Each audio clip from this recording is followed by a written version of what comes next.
So Amano Shrimp, they're also known by a couple of other names, such as Caridina japonica, Yamato shrimp, or algae-eating shrimp. They're all the same thing. We've got a couple of them in this community tank of ours. They are sort of translucent in colour. They don't have a great amount of colour, but they do still look quite nice. They've got some dots and dashes, and that's supposed to be the way that you can tell whether they're male or female. Mainly translucent with hints of brown or grey. They can grow to about 2 inches, just over 5 centimetres. They're easy to see despite being quite translucent, and can get quite active, so it's quite fun to watch them when they're while they're exploring the tank looking for food. The average lifespan of an Amano shrimp is about 2 to 3 years, and they are fantastic members of any cleanup crew in a community tank.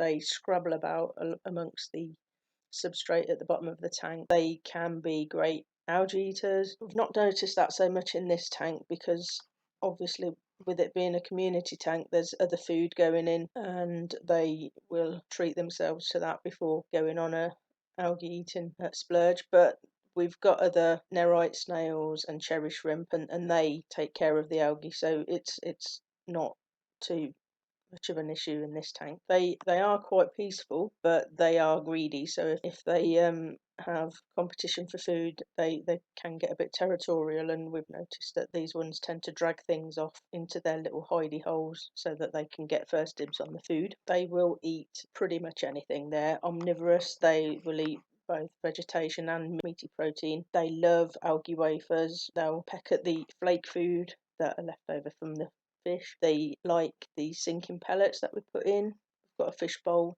a glass fish bowl at the bottom of the tank, and one of the Amanos in particular loves just sitting there waiting for feeding time. She's a right greedy little so-and-so. Often cook up vegetables, such as courgettes or zucchini, cauliflower, broccoli. They absolutely love. They love that. They'll take their lion's share of the fresh stuff, but they will like to eat it up as well.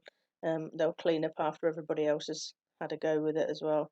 And also they quite like some bloodworms. There's a couple of other types of fish in this tank that like that as well. The white cloud particular like the bloodworms, but the endlers and the platy go for it as well. Some people say that they like to eat a lot of algae.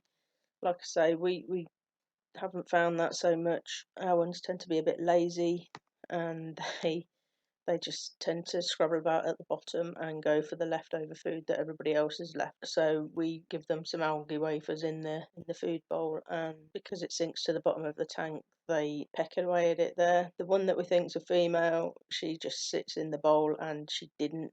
Last time we put an algae wafer in, she just did not move until it was nearly all gone. With the flake food, we just usually use the flake food that the fish will eat. It's a good quality flake food and contains all the nutrients that the shrimp will eat as well as the fish. You know, it's a good idea not to overdo any sort of feeding. The Amanos are great at clearing up leftover food, and so are the snails. If you overfeed the inhabitants of this tank, then there's a lot more debris for the Amanos to clean up, and the nerite snails, and you'll notice that the tank gets a bit dirty. So it's a balancing act, but you do find the level that's suitable for your own aquarium. As far as vegetables go, yeah, like I say, they like the broccoli, cauliflower, spinach, zucchini or courgette. Just soften them first by either blanching them or microwaving them until it's soft enough for the fish and the shrimp to eat. And main thing, let them cool down to room temperature before putting them in the tank. As far as the aquarium plants go, we've got a couple of live plants in here, and it does sometimes get a bit of hair algae on it, but the Amano shrimps, they don't eat live plants. We've noticed one going up to sort of have a little bit of a nibble on the dead leaves that are decaying on the plant, sometimes eating the algae off the plants. It makes it look like they're eating the plant itself, but they're not. They're just eating the decaying plant. If you find that you do have quite a bit of an algae build-up, then it's an idea to put less food in, especially in a community tank. Put less food in, the other little guys, and then the cleanup crew will get to work on cleaning up the algae as well as the leftovers. And The Amano shrimps, they molt every now and again. They're an invertebrate. They don't have a skeleton like we do, so they molt. It can look like you've got a dead shrimp on the bottom of the tank the first time you see it, and you're not quite sure what it is. But just keep an eye out. They will hide sometimes after they've molted, so that because they're feeling a bit vulnerable, their shell's not as hard as it was, so it needs to build up a bit. We tend to leave them molting for sort of 24 hours. It gives off a bit of nutrients for the shrimp.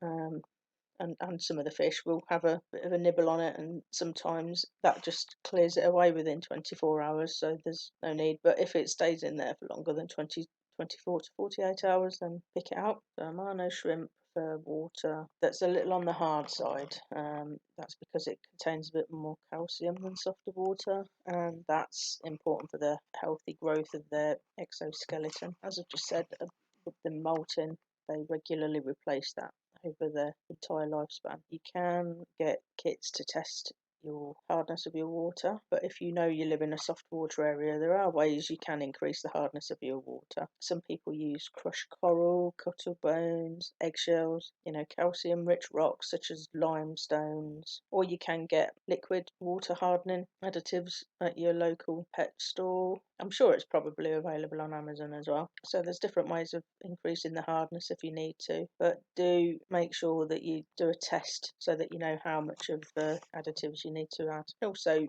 make sure that they get additional calcium through their diet, so feed them a good quality shrimp foods. You can have calcium rich vegetables, and although the diet doesn't increase the hardness of the water, it is good for your shrimp. So water changes. The Amano shrimp, they love it to be stable, so they struggle to cope with any sudden water changes, or changes in the water quality, should I say. So keeping things fairly level is important. You need to make sure you've got like an efficient filter, carry out your regular water changes and regular tank maintenance, as you should anyway. It also helps keep the level of the nitrites and nitrates in check. Particularly nitrites can be deadly to shrimp, fish and snails if they're allowed to become too high, but it's best not to overdo the water changes. So if you do such a big change, it can drastically change the water parameters. And the Amanos, as well as other types of shrimp, they don't do well with that amount of disruption to their water quality. So little and often. You don't really need a heated tank.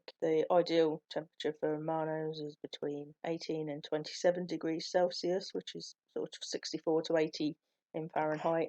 They can tolerate temperatures a little lower and a little higher than this. This isn't a heated tank that these little guys are in. So if you find that you're out most of the day with your home heating off and you live in a cold climate, then you might need to add a bit of a heater to it to keep it to at least 18 degrees. If you keep your shrimp tank in an outbuilding or another unheated building, then you might need a heater. But other than that, I think they're fairly hardy and they do quite well in a temperate tank. Another thing to note is they are quite lively and will climb out of the tank if you leave it open too much. So make sure you've got a lid and keep an eye on them while you're doing your water changes. While they can survive for a bit outside, they won't be able to get back in, so keep an eye on them. One of these jumped out on a water change once. It was out for about 10 minutes and it ended up on the kitchen floor under a chair, so it was quite lucky not to be stomped on, but it was found, put back in. I think it had a bit of a stressy few hours afterwards, but it seems none the worse for its adventure. Lights, they need light and dark, same as most of the things in a fish tank, but they do like to hide away in some sort of shaded areas at times. These two used to hide quite a bit until the endlers and the other cherry shrimp were added to the tank. They must have been scared that they weren't going to get any food, so they came out a bit more. But yeah, just make sure that the lighting sort of mimics day and night and has a bit of a cycle. It also helps that you can see them.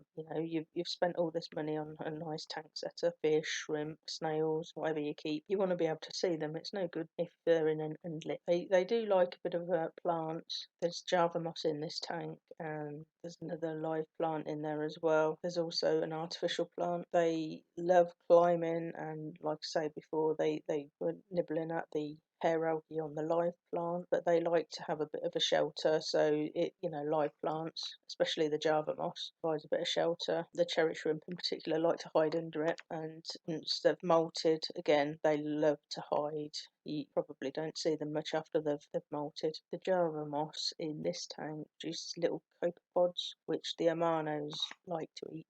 With the shrimp and the fish eating them, it keeps the population down a bit. If you prefer not to have live plants in your tank, they do okay with artificial plants as well, but they don't get the same benefit of any growth of sort of microorganisms and things that they can eat. So just make sure that you keep feeding them with some good quality foods, and it really makes no difference. It was months before any live plants were added to this tank after the shrimp were put in there, and they didn't starve. They've obviously thrived quite well. So I think we've got a male and a female in this tank. The male is usually smaller. It's hard to see unless they're both side by side, but the males usually have evenly spaced dots as the lowest row on their sort of markings, and their stomach is also usually flatter. The female, as with most aquatic life, is a bit bigger and chunkier than the male, and the lowest row of markings is a broken line of dashes or elongated dots. The stomach is usually larger and rounder than the male's because that's where she carries her eggs. So, like I say, with them both side to side, you can usually tell. Even though we've got a male and a female, if they attempt to breed, it's highly unlikely to be unsuccessful in this tank. This is a freshwater tank. Amano larvae need brackish water to sort of grow. Okay, so I hope I've managed to give you a bit of an overview of Amano shrimp, and as you've seen, they're a good addition to a community aquarium and they definitely keep us entertained. So if you want a more in-depth guide to Amanos, then you can head over to the easycareaquariums.com website to check out the article, and I'll include a link in the description below. So thank you very much for watching, and we'll see you again soon.